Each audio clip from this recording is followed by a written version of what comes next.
సభాధ్యక్షులు Shivaram Prasad garu, school of planning and architecture director Srikonda professor Ramesh garu, UGC joint secretary doctor Avichal Raj Kapoor గారు,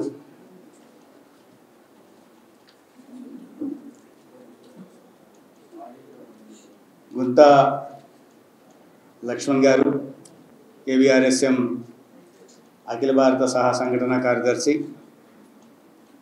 I'm extremely happy to be amongst the academicians, reputed educationists who have come across the state to participate in the 2-day seminar on NEP challenges and opportunities. I should congratulate Akhil Bharatiya Rashtriya Saikshik Mahasangh for taking up such an initiative. I have been watching the activities of ABRSM for quite some time. With a 15 lakh force working to protect the interest of teachers, students as well across the nation. We have almost 27 crore children who are pursuing education. Of them 11 crore are into skilling.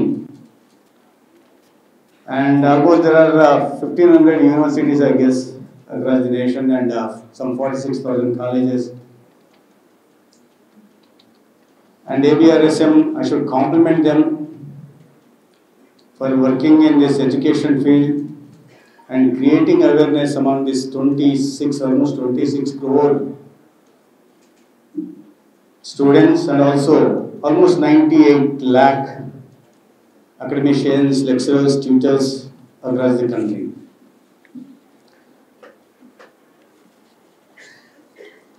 I beg your pardon for being late. I was supposed to be here at 11 o'clock in the morning, but prior to this program I had a program in Kuchipudi, but I have a very valid reason for being late. The Kuchipudi, as health minister, I had been there because I need to mention about the Kuchipudi hospital. A handful of people have come together and built a 250-bedded hospital in Kuchipudi, and they are maintaining the hospital and providing health care for free of cost. I really wanted to visit that place and see the activities, and they have a state-of-the-art equipment, and then really it's a so pious and noble cause they are working for. It is worth appreciating. I went there personally, and I was wrong in calculation. My staff told me it will take 45 minutes from here, but as long as I was traveling on National Highway, journey was very smooth. I could reach before time than I expected. But when I entered the state road, I had to travel both distance and depth. Thanks to the previous government. లోతు దూరం కూడా ప్రయాల్సిన పని వచ్చింది. 45 నిమిషాల్లో పోతా అంటే 45 నిమిషాలు ఎక్కువైంది. రాను పోను వెరసి గంట 30 నిమిషాలు అయింది. అది నా ఆలస్యానికి కారణంగా నేను చెప్తున్నాను. కానీ ఒక ఏబీపీ ప్రోడక్ట్ ఆలస్యం కావడం, సమయ పాలన పాటించకపోవడం క్షమించరాని నేరం. ముఖ్యంగా నేను విద్యార్థి పరిషత్ కార్యకర్తగా పనిచేస్తున్నప్పుడు అక్కడ విభాగ సంఘటన మంత్రిగా ఉన్న లక్ష్మణ్జీ ఎదురుగా ఆలస్యంగా రావడం నిజంగా క్షమించరాని నేరంగా నేను భావిస్తున్నాను. మిత్రులారా, ఏదైనప్పటికీ 2 రోజులు ఒక మేధో మదనం, ఒక బ్రెయిన్ స్టార్మింగ్ సెషన్ పేరుతో విజయవాడలో కలవడం, నూతన విద్యా విధానం గురించి చర్చించడం, సమగ్రంగా చర్చించడం, లోతుగా విశ్లేషించడం, దాంట్లో ఉన్న సవాళ్ళని అవకాశాలని విశ్లేషించి విద్యార్థి లోకానికి తద్వారా జాతి నిర్మాణానికి, వ్యక్తి నిర్మాణానికి ఏ రకంగా అయితే న్యూ ఎడ్యుకేషన్ పాలసీ పనిచేస్తుందో దీని మీద చర్చకు మీరందరూ ఒక చోట చేరడం అభినందనీయం. ఆ సందర్భంగా ఏబీఆర్ఎస్ఎంకి ఇంకొకసారి నేను ధన్యవాదాలు, అభినందనలు కూడా తెలియజేస్తున్నాను. నేషనల్ ఎడ్యుకేషన్ పాలసీ, నేను అకాడమిషియన్ని కాదు, ఒక డాక్టర్ని కాదు, కానీ డాక్టర్ కాకపోయినా హెల్త్ మినిస్ట్రీని నడిపే ప్రయత్నం చేస్తూ ఉన్నాను. ప్రయత్న లోపం లేదు. ఎన్నో సాధక బాధకాలు, ఇబ్బందులు తెలుసుకునే క్రమంలో, ఇంకా నేర్చుకునే క్రమంలో ఉన్నాయి. దాదాపు 50 రోజులు అవుతున్నప్పటికీ కూడా మంత్రిత్వ శాఖ బాధ్యతలు తీసుకొని ఇంకా నేర్చుకునే క్రమంలోనే ఉన్నాను. అయితే ఏదైనా ఒక కొత్త విధానం వచ్చినప్పుడు, కొత్త సంస్కరణలు తీసుకొచ్చినప్పుడు దాని బ్యాక్గ్రౌండ్ గురించి కూడా చర్చించుకోవాల్సిన అవసరం ఉంది. మీరందరూ ఈ రంగంలో నిష్ణాతులు. ఎడ్యుకేషన్ పాలసీ అంటే లక్ష్మణ్జీ నిద్రలో కూడా టకటకటకటకటగా చెప్పేస్తారు. పాలసీలు ఏంటి ఇప్పుడే చెప్తున్నారు, క్రెడిట్ ట్రాన్స్ఫర్స్, క్రెడిట్ పాలసీలు, టీచర్ ఎక్స్చేంజ్ ప్రోగ్రామ్లు. సో వీళ్ళ ముందర నేనేదో నా పరిజ్ఞానం చూపించే ప్రయత్నం చేయడం హనుమంతుడి మీద కుప్పిగంతులు వేసినట్టుగా ఉంటుంది. వాస్తవానికి ఈ సమావేశానికి ముఖ్య అతిథిగా ఈ రాష్ట్ర విద్యాశాఖ మంత్రి అయిన నారా లోకేష్ గారు రావాల్సి ఉండింది. అయితే వారికి అనుకోని కారణాల వల్ల, ఒక కార్యక్రమం రావడం వల్ల వారు రాలేక ప్రభుత్వం తరఫున నేను రావాల్సి వచ్చింది. ఇది నేపథ్యం. ఏదైనా మారుతున్నప్పుడు దాని బ్యాక్గ్రౌండ్లోకి, నేపథ్యంలోకి వెళ్ళాల్సిన అవసరం ఉంది. మనకు స్వాతంత్రం వచ్చి 76 సంవత్సరాలు అయితే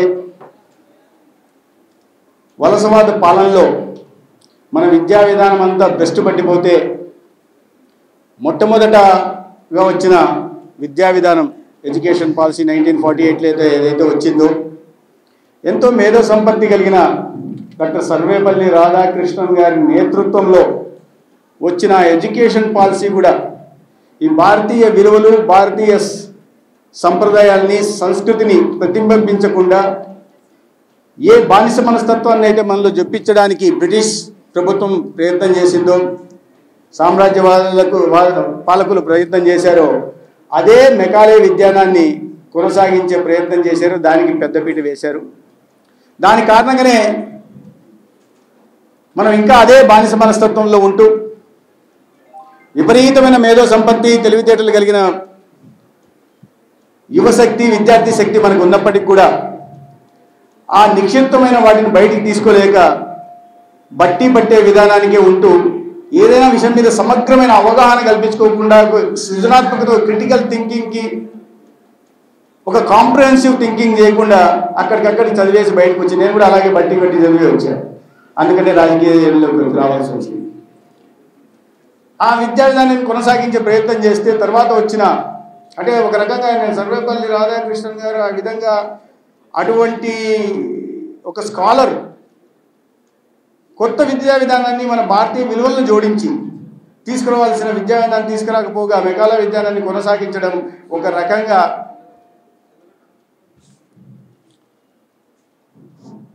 రకంగా ఈ దేశానికి అన్యాయం చేసినట్టే నేను భావిస్తున్నాను. 1968లో వచ్చిన కొతారి కమిషన్, 66లో కమిషన్ వచ్చింది, 68లో పార్లమెంట్ అడాప్ట్ చేసుకుంది రికమెండేషన్స్ని. అది కూడా పెద్దగా దృష్టి పెట్టకుండా ఇప్పుడే చెప్పాడు 3 లాంగ్వేజ్ పాలసీ మీద. ఎందుకంటే 50s 60s ఏం బాబు 50s 60sలో ఏదైతే ఇంగ్లీష్ హిందీ డివైడ్ ఉందో వాటికి ఒక సొల్యూషన్ కనిపెట్టే ప్రయత్నం చేశారు తప్పిస్తే సమగ్రమైన విద్యా విధానం తీసుకొచ్చే ప్రయత్నం చేసినట్టు నేను అనుకోవట్లేదు. అయితే ఇప్పుడే మాట్లాడుతూ లక్ష్మణ్ గారు చెప్పారు 34 సంవత్సరాల తర్వాత కొత్త విద్యా విధానం వచ్చిందని. కానీ నేను దాంతో విభేదిస్తున్నాను.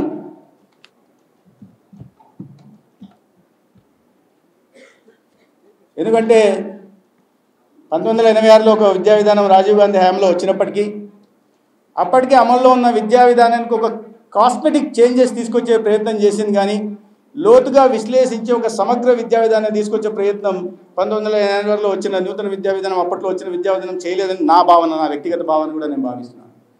తర్వాత 2009లో నాలెడ్జ్ కమిషన్ తీసుకొచ్చి ఒక కొత్త, ఇప్పుడు ఏదో నాలెడ్జ్ కమిషన్ని సామ్ పిట్రోడా గారి నేతృత్వంలో తీసుకొచ్చి దాంట్లో విద్యా విధానాన్ని కూడా చేర్చారు.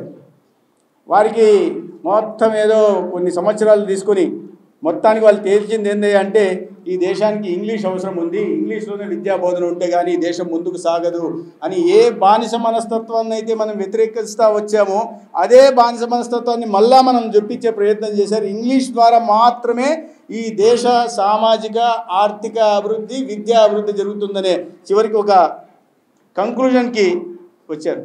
అందుకని నేను అనేది 1968లో వచ్చిన విద్యా విధానం తర్వాత ఇప్పుడు వచ్చిన నూతన విద్యా విధానం మాత్రమే చాలా సమగ్రంగా ఉందనే విషయం చెప్తున్నా. అందుకని 52 సంవత్సరాలు ఒక విద్యా విధానం ఈ దేశంలో రావడానికి సమయం పట్టిందని చెప్పే ప్రయత్నం కూడా ఈ సందర్భంగా నేను చేస్తున్నాను. మిత్రులారా, చాలా విషయాలు సమగ్ర నూతన విద్యా విధానంలో ఆపర్చునిటీస్ అన్నారు కాబట్టి ముఖ్యంగా ఈ దేశంలో 65% యువత, ఇప్పుడే చెప్పాను నేను 26 కోట్ల మంది విద్యార్థులు ఉన్నారని వివిధ దశల్లో ప్రాథమిక నుంచి యూనివర్సిటీల దాకా పీడిఎఫ్ చేసే వాళ్ళ దాకా ఇంత పెద్ద సంఖ్యలో ఉంటే మన దేశంలో ఆర్గనైజ్ సెక్టార్లో కేవలం 3 కోట్ల ఉద్యోగాలు మాత్రమే ఉంటాయి. ప్రతి ఒక్కరికి వైట్ కలర్ జాబ్ రావాలంటే సాధ్యం కాదు. సో ప్రైవేటు వైపు మరలాల్సి ఉంది. దానికోసం నైపుణ్య శిక్షణ ప్రైవేటు సంస్థల్లోనే కాకుండా ఒక స్వయం ఉపాధి కల్పన కోసం కూడా నైపుణ్య శిక్షణ చాలా అవసరం. ఈ నూతన విద్యా విధానంలో తీసుకొచ్చిన ఒక పెను మార్పు, ఒక సకారాత్మక మార్పు ఏదన్నా ఉందంటే విద్యార్థి దశలోనే నైపుణ్య శిక్షణ ఇచ్చే కార్యక్రమాన్ని తీసుకురావడం.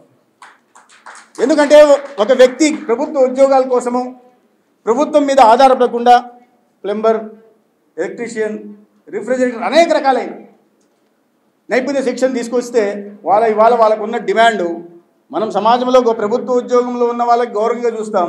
స్వయం ఉపాధి చేసుకుంటూ వాళ్ళు ఇంకో నలుగురికి ఆధారం కలిగిస్తున్న విషయం వాళ్ళని మాత్రం తక్కువగా చూసే సంప్రదాయం ఉంది. ఆ ధోరణి విడనాడాల్సిన మనకు అవసరం ఉందనే విషయం కూడా నేను చెప్పే ప్రయత్నం చేయాలి. ముఖ్యంగా విద్య అంటే ఏంటి? మన నిబిడీకృతమైన లక్షణాలను బయటికి తీయడం, ఇన్హెరెంట్ ఎబిలిటీస్ ఏమైతాయో ప్రతి విద్యార్థిలో సృజనాత్మకతను పెంచడం, క్రిటికల్ థింకింగ్ని పెంచడం, వాళ్ళలో ఉన్న వాటిని బయటికి తీసి విద్యను బోధించడం. బట్టి కొడతాం, బట్టి అయిపోయింది. నేను ఏం చదివానో నాకు తెలియదు. ఇప్పుడు సడన్గా మీరు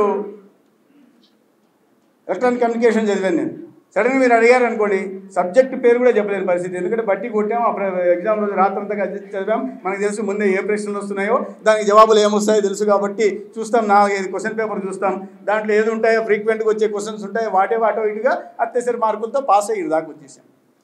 కానీ ఒక సమగ్రంగా మనం ఆలోచించి విధానం గతంలో లేదనే విషయాన్ని నేను చెప్పే ప్రయత్నం చేస్తున్నాను.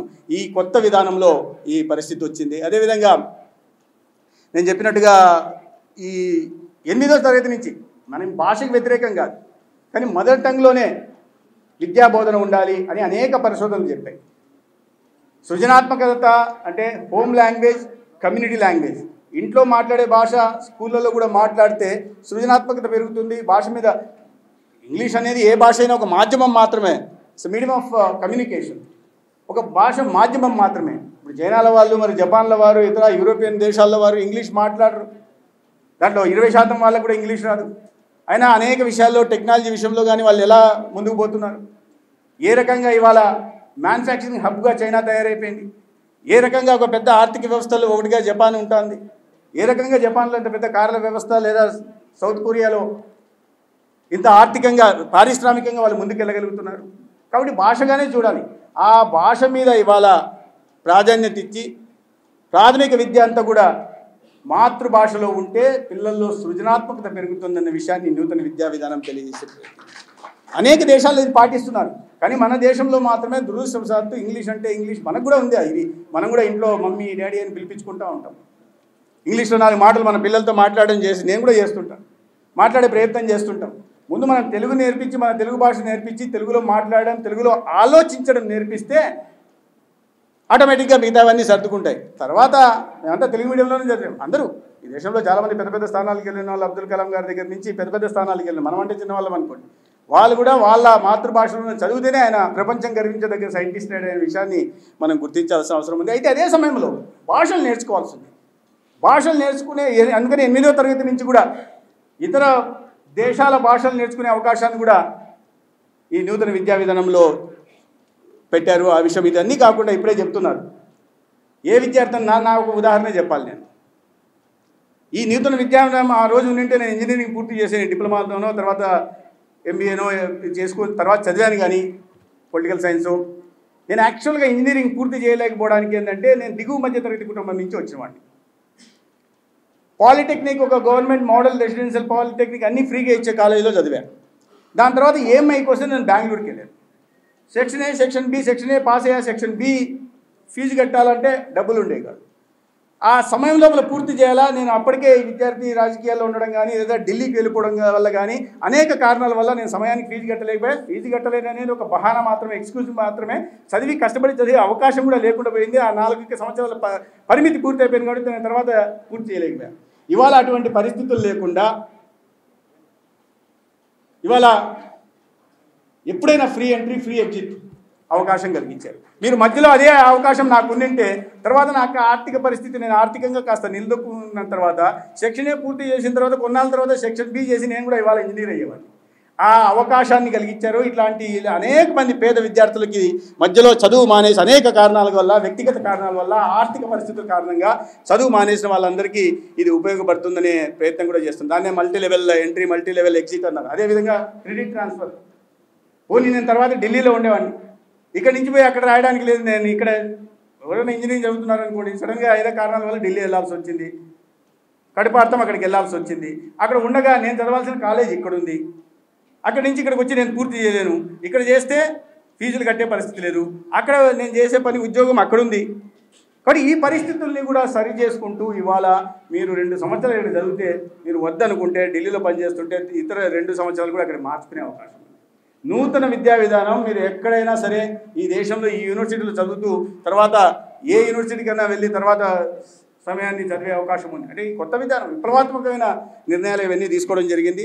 దాని కారణంగానే ఇవాళ నేను ఖచ్చితంగా చెప్పగలను, ఇది ఖచ్చితంగా ఈ అవకాశం ఆర్థిక పరిస్థితులు బాగాలేని వాళ్ళకి, ఇతరత్ర సమస్యలు ఉన్న వాళ్ళందరికీ కూడా ట్రాన్స్ఫర్ అయ్యి వెళ్ళిపోయి ఉంటారు.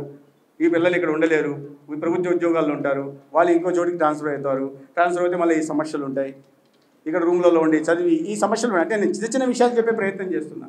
దాని కారణంగానే ఒక సమగ్ర విద్యా విధానం రావడం వల్ల ఇవాళ ఖచ్చితంగా ఇది ఒక ఆపర్చునిటీగా మనం భావించాల్సి ఉంది. అనేక సందర్భాలు మనం ఒక విషయాన్ని నేను ప్రత్యేకంగా చెప్పాలి. ఇక్కడ ఈ సమగ్ర విద్యా విధానం లేకపోవడం వల్ల అనేక సందర్భాల్లో ఇండస్ట్రియల్ రెవల్యూషన్ వచ్చేప్పుడు మన దేశంలో ఇట్ క్రియేటెడ్ పీజన్స్, కార్మికులను తయారు చేసింది. అగ్రికల్చర్ రెవల్యూషన్ వచ్చినప్పుడు మన దేశంలో ఇట్ క్రియేటెడ్ అగ్రికల్చర్ లేబరర్స్, వ్యవసాయ కార్మికులను తయారు చేసింది. తర్వాత సైబర్ టెక్నాలజీ టెక్నాలజీ రెవల్యూషన్ వచ్చిన తర్వాత దురదృష్టకరంగా మన దేశంలో సైబర్ కూలీలను తయారు చేసింది.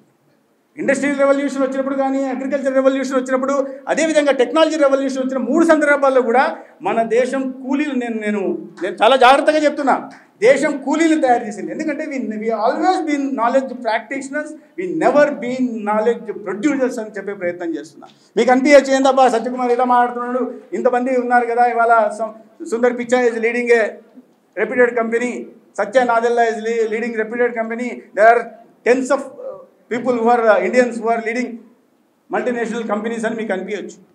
నేను ఎందుకు చెప్తున్నా అంటే we always been knowledge practitioners అని. ఎస్, మనం ఇక్కడ ఉన్న దాంట్లో ఇవాళ మన దేశమంతా సైబర్ టెక్నాలజీ అంటే భారతదేశం వైపు చూస్తుంది. మన శశి తరూర్ కూడా చెప్పాడు, ఆయన ఎయిర్పోర్ట్లో ఉన్నా అంట. ఎయిర్పోర్ట్లో ఉంటే ఆయన వచ్చి అయ్యూ ఇండియన్ అని అడిగాడు ఫారినర్. ఎస్ అన్నాడంట. ఎస్ అంటే can you have a problem with my computer, can you fix it అన్నాడంట. అంటే ఇతను అంటాడు, చూసారా ఇండియన్స్ని అంతా సైబర్ టెక్నాలజీకి మారుపేరుగా చూస్తున్నారు అన్నట్టు చెప్తాడు. ఆ మార్పు కదా కొన్ని సంవత్సరాలుగా వచ్చిందనే విషయం కూడా వాళ్ళు తెలుసుకోవాల్సింది. పక్కన పెడితే మనం ఎప్పుడు కూడా ఇది ఆ కంప్యూటర్ ఫిక్స్ చేయడానికో దీనికో దాంట్లో మనం గర్వంగా అనిపించవచ్చు, కానీ ఈ చిన్న వాటికే ఉంటున్నాం. కానీ మనం మైక్రోసాఫ్ట్ లేదా మనం ఒక ట్విట్టరో మనం ఒక ఫేస్బుక్కో మనం ఇటువంటి కంపెనీలు క్రియేట్ చేయలేకపోయామని చెప్పే ప్రయత్నం చేస్తున్నాం. ఇప్పుడు మనం మాట్లాడుకుంటున్న పెద్ద వ్యక్తులందరూ గొప్ప వాళ్ళే, నిజంగా వాళ్ళ జీవితంలో చాలా సాధించారు. కానీ వాళ్ళు ఏం చేశారు, ఎవరో ఆల్రెడీ క్రియేట్ చేసిన ఒక ప్లాట్ఫామ్కి వెళ్ళి అక్కడ సీఈఓగా అవుతున్నారు తప్పిస్తే మన దేశంలోనే ఒక మైక్రోసాఫ్ట్ తయారు చేసే కార్యక్రమం వాళ్ళు చేయలేదు. మనకు అనాదిగా మన దేశంలో ప్రపంచమంతా మన వైపు చూసేది, మన బోధనా పద్ధతి వేరేగా ఉండేది. పెద్దవాళ్ళంతా వాళ్ళ అనుభవాన్ని అంతా రంగరించి మేళవించి మనకి విద్యాబోధన నేర్పేవాళ్ళు. అందుకనే ప్రపంచంలో 5,000 సంవత్సరాల క్రితమే తక్షశిల నలంద కోసం విద్యా కోసం బయట దేశాల నుంచి మన దేశాలకు వచ్చే పరిస్థితుల్లో ఇవాళ మనం మన దేశం నుంచి మైగ్రేట్ అయ్యి ఇతర దేశాలకు వెళ్ళి ఇంగ్లీష్ చదివాం, యూకేలో చదివాం, అమెరికాలో చదివామని గొప్పగా చెప్పుకునే పరిస్థితి ఉంది. అయితే మన దేశం పునాది ఉంది, ఆద్యులు భారతదేశానికి మనం చెప్పుకోవచ్చు. మనం విద్యను ప్రసాదించే పరిస్థితి నుంచి విద్యను మనం అడుక్కునే పరిస్థితిలోకి వచ్చాం. ఎందుకంటే నేను ఏదైతే చెప్తున్నానో భారతీయ విలువలతో కూడిన విద్యా విధానం లేకపోవడం కారణంగా ఈ కొన్ని సంవత్సరాల వలసవాద పాలకుల కారణంగా కానీ తదనంతరం ఆ ప్రభుత్వాలు తీసుకున్న చర్యల వల్ల కానీ ఈ పరిస్థితి నెలకొందనే చెప్పే ప్రయత్నం నేను చేస్తున్నాను. వీటి అన్నిటికీ సరైన సమాధానం వచ్చిన నూతన విద్యా విధానం. నేను ఖచ్చితంగా చెప్పగలను, the new education policy is teachers and learners celebration అని చెప్పగలను. ఖచ్చితంగా చెప్పే వాళ్ళకి చదువు నేర్చుకునే వాళ్ళకి కూడా ఒక వరం లాంటిది నూతన విద్యా విధానం వచ్చింది. ఛాలెంజెస్ లేవా? ఉన్నాయి. ఛాలెంజెస్ ఎందుకు లేవు? ఛాలెంజెస్ ఏమున్నాయి? మన ఫెడరల్ సిస్టంలో రాష్ట్రాలకు అధికారం ఉంది. దురదృష్టవశాత్తు ఎడ్యుకేషన్ ఈజ్ కాంకరెంట్ సబ్జెక్ట్. ఏ రాష్ట్రానికి వాళ్ళు కేంద్రం ఏదైనా విధానం తీసుకొచ్చినప్పుడు సమర్థించాలా లేదా అనే నిర్ణయాధికారం రాష్ట్రాల మీద ఉంటుంది. చట్టం అయితే వేరే విషయం, నిర్ణయాధికారం వీళ్ళపైన ఉంటుంది. కంకరెంట్ సబ్జెక్ట్ కాబట్టి కొన్ని రాష్ట్రాలు తీసుకోకపోవచ్చు. ఎవరు ఆ రాష్ట్రాలు? ఖచ్చితంగా ఎవరితో అయితే ఐడియాలజికల్ డిఫరెన్సెస్ ఉన్నాయో ఆ రాష్ట్రాలు ముందుకు రావు. ఎవరైతే కొన్ని సంవత్సరాల పాటు చరిత్రను వక్రీకరించి ఈ సోకాల్డ్ హిస్టోరియన్స్ని గుప్పెట్లో పెట్టుకొని కేవలం ఈ దేశంలో త్యాగాలు చేసిన స్వాతంత్ర సమర పోరాటంలో కానీ దానికి ముందు కానీ త్యాగాలు చేసిన వాళ్ళని అన్సంగ్ హీరోయిన్ మర్చిపోయి కేవలం స్వాతంత్రం సముపార్జనకి కేవలం ఒక కుటుంబం మాత్రమే పనిచేసిందని చెప్పి క్రెడిట్ ఇచ్చే పని చేశారో, తాకీదు ఇచ్చే పని చేశారో అటువంటి పార్టీలు ఉన్న రాష్ట్రాల్లో కూడా దీన్ని సమర్థించరు, స్వాగతించరు. దానికి ఏంటి సొల్యూషన్? మీరు left can never be right. వాళ్ళు విదేశీ విధానాన్ని తీసుకొచ్చి ఏదో చైనాలోనో రష్యాలోనో వర్షం పడితే ఇక్కడ గొడుగు పట్టుకునే భావజాలం ఉన్న వ్యక్తులు మన దేశంలో ఉన్న విలువల గురించి, ఉత్కృష్టమైన సంస్కృతి గురించి, మహోన్నతమైన మన వారసత్వ సంపద గురించి తెలుసుకోకుండా రష్యాలో స్టాలిన్ గురించి గొప్పగా చెప్పుకోవడమో లేదా కార్ల్ మార్క్స్ రాసిన దాస్ క్యాపిటల్ గురించి గొప్పగా చెప్పుకోవడమో కానీ ఇవాళ పండిట్ దీన్ దయాళ్ ఉపాధ్యాయ తీసుకొచ్చిన ఇంటగ్రల్ హ్యూమనిజం, ఏకాత్మ మానవతావాదం ఏదైతే ఉందో దాని గురించి చర్చించే ప్రయత్నం ఎప్పుడు చేయలే. బయట దేశాల నుంచి అరువు తెచ్చుకున్న సిద్ధాంతాలని చూపించి ఈ దాస్ క్యాపిటల్ని మనం దీన్ని ఒక ప్రాతిపదికగా తీసుకొని పాలన అందించాలా అని చెప్పారు తప్పిస్తే, సోషలిస్ట్ మాటలు చెప్పారు తప్పిస్తే, మన దేశంలో ఉన్న వాస్తవ పరిస్థితులను బట్టి, ఇక్కడ ప్రజలు ఎదుర్కొంటున్న ఇబ్బందులను బట్టి, ఇక్కడ ప్రజలు ఎదుర్కొంటున్న పేదరికాన్ని దృష్టిలో పెట్టుకొని ఒక ఆర్థిక విధానాన్ని తీసుకొచ్చే ప్రయత్నం చేయలేదు. దానికి అనుగుణంగా ఒక విద్యా విధానాన్ని కూడా తీసుకొచ్చేది. ఎందుకంటే విద్యా విధానం ద్వారానే ఆర్థిక విధానం ఏ దేశంలో అయినా ఏదవుతుంది. నువ్వు చదువుకున్నది బట్టి, ఏ భావజాలాన్ని బట్టి నువ్వు పోయావో దాన్ని బట్టి నువ్వు ఆర్థిక విధానాలు తీసుకునే పరిస్థితుల్లో ఉంటావు. నువ్వు చదువుకున్నది బట్టి నువ్వు ఏది చదువుతావు అదే వస్తుంది. తర్వాత నువ్వు చదువుకున్నది వేరేదైతే, నువ్వు బానిసత్వాన్ని నేర్చుకుంటే, పరాయి దేశస్తులను పొగడాలని నేర్చుకుంటే, మన దేశంలో ఉన్న ప్రతిదీ తక్కువగా చూసే ఆలోచన నీకుంటే నువ్వు దేశం గురించి ఎందుకు ఆలోచిస్తాం? దేశంలో పేదరిక నిర్మూలన గురించి ఆలోచిస్తాం. దేశం అభివృద్ధి పదాన్ని నడవాలని ఎందుకంటాం? దేశం మళ్ళీ అతిపెద్ద ఆర్థిక వ్యవస్థగా ఎదిగి ప్రపంచంలో విశ్వగురువుగా మళ్ళీ పునర్వైభవం సాధించాలని ఎందుకు ఆలోచిస్తాం? ఆ పని జరగలే. కారణం ఇదే. ఇవాళ రాష్ట్రంలో ఎటువంటి పరిస్థితులు ఉన్నాయి? ఇక్కడ కూడా ఎన్ఈపి చూసాం మనం. ఇప్పుడు చెప్తున్నారు డైరెక్టర్ గారు 80% అంటే గవర్నమెంట్ ఆఫ్ ఇండియా ఇన్స్టిట్యూషన్లోనే ఎన్ఈపి అమలు చేయడానికి ఇన్ని సంవత్సరాల తర్వాత 2020లో వస్తే 24లో 80% చెప్పామని డైరెక్టర్ గారు చేస్తున్నారు. ఇటువంటి అనేక రకాలైన సవాళ్ళు ఉన్నాయి. మనల్ని ఐడియాలజికల్గా వ్యతిరేకించే వాళ్ళు అమలు చేయరు ఆ రాష్ట్రాల్లో. కాంగ్రెస్ ప్రభుత్వాలు వచ్చేట ఎందుకంటే ఒక వారసత్వ పాలనకి ఇన్నాళ్ళుగా కొమ్ము కాస్తూ వాళ్ళనే గొప్పగా చేసి చూపించే వాళ్ళు ఇవాళ కొత్త విధానం వస్తే అవన్నీ చెల్లుబాటు కావు. కాబట్టి ఇన్నాళ్ళు చరిత్రను వక్రీకరించిన విషయం అందరికీ తెలిసిపోతుందన్న విషయంతో వాళ్ళు సమర్థించరు. ఈ ఛాలెంజెస్ అయితే ప్రజల్లోకి విస్తృతంగా ఈ విషయాన్ని తీసుకెళ్లడం, దీనిలో నూతన విద్యా విధానం ద్వారా విద్యార్థులకు కానీ సమాజానికి కానీ జరుగుతున్న మేలుని వాళ్ళకి తెలియజెప్పడం, పదే పదే చెప్పి we should compel the states to follow and implement the new education policy. Those states which are not implementing it, we should compel them. ప్రజల్లో ఆ చైతన్యం తీసుకొచ్చే పని చేయాలా. అటువంటి కార్యక్రమం చేసుకున్నందుకు ఏబీఆర్ఎస్ఎంకి నేను ప్రత్యేకంగా ధన్యవాదాలు తెలియజేసే ప్రయత్నం చేస్తున్నా. అయితే ఇతరులారా కొన్ని సమస్యలు ఉన్నాయి, సవాళ్ళు చాలా ఉన్నాయి.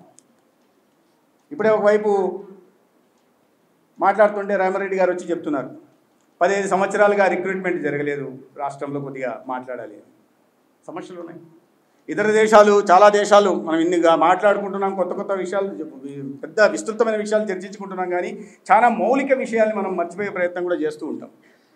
రిక్రూట్మెంట్ 15 సంవత్సరాలుగా లేదంటే దాని మీద ఖచ్చితంగా దృష్టి సారించాలి. అనేక దేశాలు జీడీపీలో, వాళ్ళ జీడీపీలో 2% నుంచి 5% దాకా, కొరియా అయితే 4.8% of their GDP is being spent on education sector. 4.8% వాళ్ళు విద్య మీద, సౌత్ కొరియాలో. అమెరికాలో 3.4% ఆఫ్ ది జీడీపీ విద్య మీద ఖర్చు పెడుతున్నారు. మనం దురదృష్టవశాత్తు ఇన్ని మనం మాట్లాడుతూ మన దేశంలో మనం విద్య మీద ఖర్చు పెడుతున్నది 0.64% of the total GDP of the country. అంటే దీన్ని పెంచాల్సి ఉంది. అందుకనే ఈ సమస్యలన్నీ ఆ కారణంగానే వస్తున్నాయి. లేవు, రిక్రూట్మెంట్స్ లేవు, ఎక్కడ చూసినా షార్టేజ్ ఉన్నాయి, ఎక్కడ చూసినా గ్యాప్స్ ఉన్నాయి.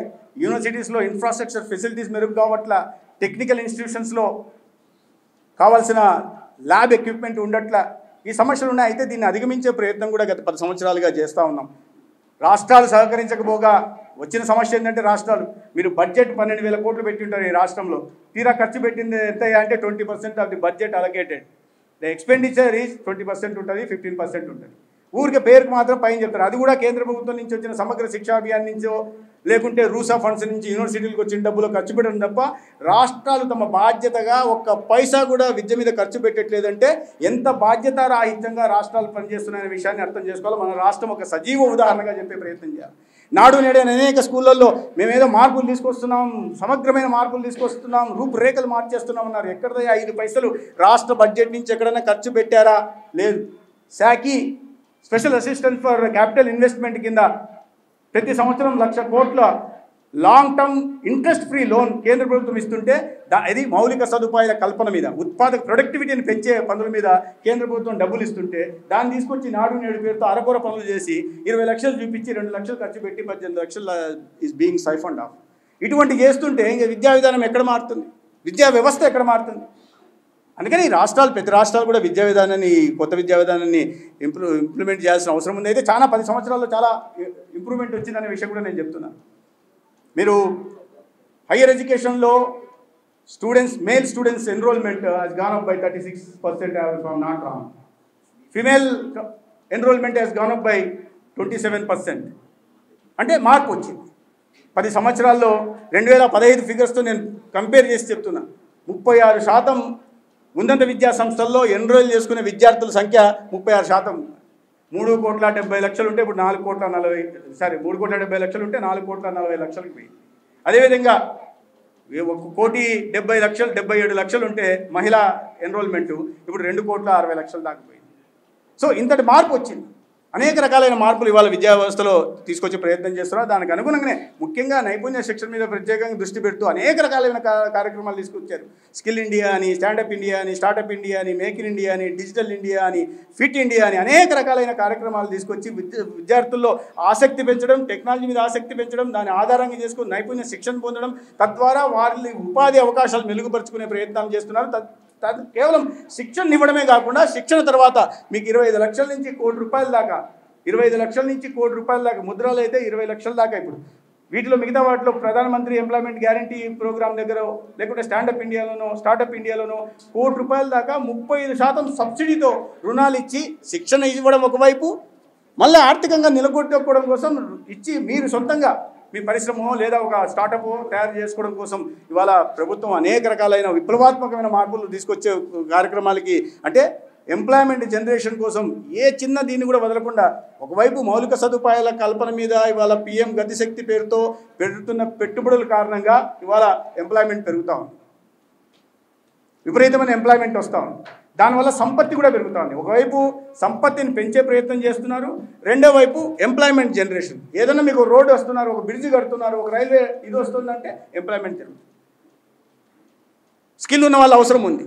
దానికి అనుగుణంగా ఇవాళ శిక్షణ ఇచ్చి ప్రధానమంత్రి కౌశల్ వికాస్ యోజన కానీ, దీన్ దయాళ్ ఉపాధ్యాయ గ్రామీణ వికాస్ యోజన కానీ అనేక రకాలైన కార్యక్రమాలు ఈ ప్రభుత్వం తీసుకురావడం జరుగుతూ ఉంది. దాని కారణంగా అనేక రకాలైన మార్పులు వస్తున్నాయి. ఒక revolutionary transformation is happening in the country and the leadership Narendra Modi గారు అనే విషయాన్ని నేను చెప్పే ప్రయత్నం చేస్తున్నాను. అయితే దీంట్లో రాష్ట్రాలు కూడా మీరు కేంద్రం నుంచి ఈ దీనిల కోసం ఉదాహరణకే చెప్తాను, ఈ నైపుణ్య శిక్షణ కోసం స్కిల్ డెవలప్మెంట్ కోసం కేంద్రం ఇది ఇస్తే ఈడ పెట్టేసరికి తీసుకెళ్ళి ఒక ఐటీఐలోనో ఒక పాలిటెక్నిక్లో పెట్టింటారు. 5 మందికో 2కో 3కో శిక్షణ ఇస్తారు, 200 మందికి ఇస్తున్నట్టు చూపిస్తారు. ఈ రకంగా బాధ్యతారహితంగా రాష్ట్రంలో ప్రభుత్వాలు ఉంటే అధికారులు ఉంటే ఇంకా ముందుకెళ్ళేది ఎలా? ఇంత పెద్ద స్థాయిలో ఉంటున్న ఈ డెమోగ్రఫిక్ డివిడెండ్ ఏదైతే మనం తీసుకోవాలని మనం అనుకుంటున్నామో అది తీసుకోకుండా ఇవాళ కొంతమంది బాధ్యతారహితంగా ఉంటున్న ప్రభుత్వాలు కానీ అధికారులు కానీ అడ్డుపడే ప్రయత్నం చేస్తున్నారు. సో దీంట్లో పరిస్థితుల్లో మార్పు రావాల్సి ఉంది. దీనికోసం ఒకవైపు దీని మీద చైతన్యం రగిలిస్తూనే రెండో వైపు ఈ పరిస్థితులు కూడా మార్పు తీసుకురావాల్సిన పని ఉంది. ముఖ్యంగా మన రాష్ట్రంలోనే ఏ రకంగా 10 సంవత్సరాల్లో మార్పు వచ్చిందని చెప్పాలంటే ఒక ఆంధ్రప్రదేశ్ని క్లాసిక్ ఎగ్జాంపుల్గా తీసుకోవచ్చు విద్యారంగంలో. మీరు you will be surprise sir Avinashji, Ramesh garu, you will be surprise post bifurcation Andhra Pradesh had only one central institution, Sanskrit Vidyapith. I remember by then SPS, School of Planning and Architecture was sanctioned, but work was not taken up. I was part of urban development then we got CPWD to complete the work. That was a part of it. ఒకే ఒక విద్యా సంస్థ ఉంటే ఇవాళ ప్రతిష్టాత్మకమైన 29 విద్యా సంస్థలు ఆంధ్రప్రదేశ్లో ఉన్నాయి. You name it. Indian institute of technology ఆంధ్రప్రదేశ్లో ఉంది, ఇండియన్ ఇన్స్టిట్యూట్ ఆఫ్ మేనేజ్మెంట్ ఆంధ్రప్రదేశ్లో ఉంది, Indian institute of science and education research ఆంధ్రప్రదేశ్లో ఉంది, ఇండియన్ ఇన్స్టిట్యూట్ ఆఫ్ ఇన్ఫర్మేషన్ టెక్నాలజీలు ఆంధ్రప్రదేశ్లో ఉన్నాయి, Indian institute of information and tool design management ఆంధ్రప్రదేశ్లో ఉంది, Indian institute of tourism and travel management ఆంధ్రప్రదేశ్లో ఉంది, central institute of plastic engineering and technology ఆంధ్రప్రదేశ్లో ఉంది, నేషనల్ ఇన్స్టిట్యూట్ ఆఫ్ టెక్నాలజీ ఆంధ్రప్రదేశ్లో ఉంది, నేషనల్ ఇన్స్టిట్యూట్ ఆఫ్ డిజైన్ ఆంధ్రప్రదేశ్లో ఉంది. ఆంధ్రప్రదేశ్లో లేని విద్యా సంస్థ లేదు. చివరికి కల్నరీ ఇన్స్టిట్యూట్ కూడా తిరుపతిలో ఉంది. 29 Indian institute of medical sciences ఉంది. You have Petroleum University, you have Central University, you have Agriculture University, you have Tribal University, and you have Maritime University also. Aims I told sir. Maritime University, Ayush University కూడా. ఆంధ్రప్రదేశ్లో గత 10 సంవత్సరాల్లో వచ్చినన్ని విద్యా సంస్థలు ఈ దేశంలో 5-6 రాష్ట్రాలకు కలిపి కూడా రాలేదంటే 10 సంవత్సరాల్లో ఈ రాష్ట్రం మీద కేంద్ర ప్రభుత్వం ఎటువంటి అభివృద్ధి మీద, ఎందుకంటే రాష్ట్రం విభజన జరిగిన సందర్భంలో I'm deviating from my subjects Laxmanji, I'm deviating from my subject, but still చెప్పాల్సిన అవసరం ఉంది. అంటే ఎంత దృష్టి పెట్టారనే విషయాన్ని చెప్పే ప్రయత్నం నేను చేస్తున్నాను. ప్రతి విద్యా సంస్థ వచ్చింది. దాని కారణంగా ఒక క్వాలిటీ ఎడ్యుకేషన్ మన రాష్ట్రంలోని మన రాష్ట్ర విద్యార్థులుగా అందే ప్రయత్నం చేస్తాను. దేశవ్యాప్తంగా మనం ఎడ్యుకేషన్ గురించి మాట్లాడుతున్నాం, ప్రక్షాళన చేయడం మీద మాట్లాడుతున్నాం. మనకి ఇవాళ చూస్తే 10,000 మందికి ఒక డాక్టర్ ఉన్నాడు. దాంట్లో మార్పు తీసుకురావడం కోసం ప్రతి జిల్లాకి ఒక మెడికల్ కాలేజ్ తీసుకొచ్చే ప్రయత్నం నరేంద్ర మోడీ గారు ప్రయత్నం చేసింది. 550 మెడికల్ కాలేజీలు కొత్తగా వచ్చే పరిస్థితి ఉంది. ఆంధ్రప్రదేశ్లో కూడా ప్రతి జిల్లాకి కూడా ఒక మెడికల్ కాలేజ్ని కేంద్ర ప్రభుత్వం నరేంద్ర మోడీ గారి ప్రభుత్వం శాంక్షన్ చేసింది అనే విషయాన్ని కూడా సందర్భంగా నేను చెప్పదలుచుకున్నాను. మీరు మెడికల్ కాలేజ్ ఎంబీబీఎస్ సీట్లు డబుల్ అయ్యాయి, పీజీ సీట్లు డబుల్ అయ్యాయి అంటే మనం ప్రతి దానికోసం ఇప్పుడు వైద్యం కోసం మెరుగైన నాణ్యమైన, నేను మళ్ళీ హెల్త్ మినిస్టర్ కాబట్టి వైద్యం గురించి ఎక్కువ మాట్లాడుతుంటా, ఏమనుకోకండి. ఎందుకంటే నా హెల్త్ సరిగా లేదు. That is impacting my health also, this is unfortunately, adversely impacting. ప్రతి జిల్లాకి కూడా మెడికల్ కాలేజ్ ఎందుకంటే అవసరం, నాణ్యమైన వైద్య విద్య కూడా అవసరం ఉంది. ఇవి ఒకవైపు టెక్నికల్ సంస్థల్ని, ఒకవైపు ఇతర విద్యా సంస్థల్ని చేస్తూ మెడికల్ ఇన్స్టిట్యూషన్స్ కూడా ఆంధ్రప్రదేశ్కి ఇంత పెద్ద ఎత్తున ఇవ్వడం జరిగింది. ప్రతిష్టాత్మకమైన all India institute of medical సైన్సెస్ని 1670 కోట్లతో విలువైన కాలేజీని కేవలం 16 నెలల్లో నిర్మించారు. దురదృష్టం ఏంటంటే 2020లో కేంద్ర ప్రభుత్వం 4 కాలేజీ, మొత్తం 17 కాలేజీలు ఆంధ్రప్రదేశ్కు మంజూరు చేస్తే ఇవాళకి ఒక కాలేజీ కూడా పూర్తి కాలే. 4 సంవత్సరాల్లో 17,100 కోట్లతో 17 నెలల్లోనే పూర్తి చేస్తే అంత పెద్ద విద్యా సంస్థని ఇక్కడ మాత్రం అంటే చిత్తశుద్ధి లేకపోవడం. ఏదైనప్పటికీ కూడా ఇవాళ నేను నా సబ్జెక్ట్ నుంచి డివేట్ అయ్యి వేరే పరిస్థితుల గురించి మాట్లాడుతున్నా. మా లక్ష్మణ్జీ పర్లేదు, వినట్లేదు కాబట్టి ఇబ్బంది లేదు.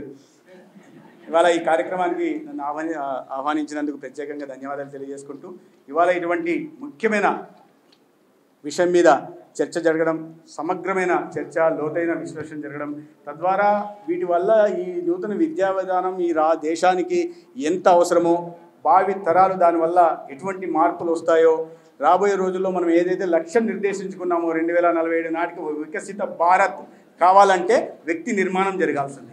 ఆ వ్యక్తి నిర్మాణానికి ఈ నూతన విద్యా విధానం తోడ్పడుతుందని, వ్యక్తి నిర్మాణం జరిగితే జాతి నిర్మాణం కూడా జరుగుతుంది. మన లక్ష్యం ఏదైతే పెట్టుకున్నాం 2030 నాటికి సస్టైనబుల్ డెవలప్మెంట్ గోల్స్ పెట్టుకున్నాం, SDGs, దాన్ని దృష్టిలో పెట్టుకొని 2047 నాటికి వికసిత భారత్ నిర్మాణం జరగాలంటే మాత్రం ఖచ్చితంగా ఈ దేశానికి ఈ నూతన విద్యా విధానం అవసరం ఉంది.